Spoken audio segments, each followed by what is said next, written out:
അളിയൻ കാര്യമൊന്നും അറിഞ്ഞില്ലേ? ഇല്ല. എന്നാൽ ഇനി ഞാനത് പറയാം, ആരും ഞെട്ടരുത്.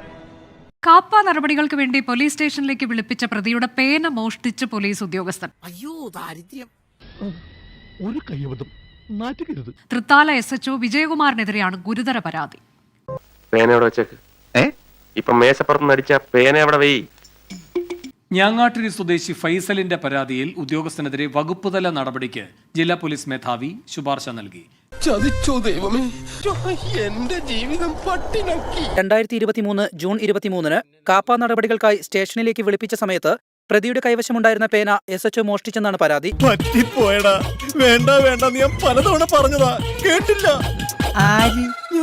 മൗണ്ട് ബ്ലാങ്ക് എന്ന കമ്പനിയുടെ 60,000 രൂപ വില വരുന്ന പേനയാണ് പരിശോധനയ്ക്ക് വേണ്ടി വാങ്ങി തിരിച്ചു നൽകാതിരുന്നതെന്നാണ് പരാതിയിലുള്ളത്.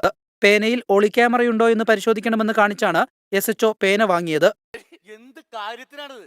ഒരു സുഖം, ഒരു മനസുഖം വണ്ടി പോയി മൂപ്പരി പെന്നു കൊടുത്ത് പോക്കറ്റ് കുത്തി. അപ്പൊ ഞാൻ പറഞ്ഞ വിലയുള്ള പെന്നാണ് സാറേ, എന്തിനാ കൊണ്ടുവന്ന് വെച്ച്. അപ്പൊ പറഞ്ഞ ഇതിവിടെ ഇരിക്കട്ടെ, ജയിലിൽ പോയി കിടക്കുന്ന ആൾക്ക് എന്തിനാ പെന്ന്? ഞാൻ ഉപദേശിക്കുന്നു കരുതരുത്, മുതലാളി ഒരു ചെറ്റ്. വിഷമിക്കാതിരിക്കും, ഇതിലും വലുത് ഏതാണ്ട് വരായിരുന്നത് ഇങ്ങനെ തീർന്നെന്ന് കരുതിയാൽ മതി.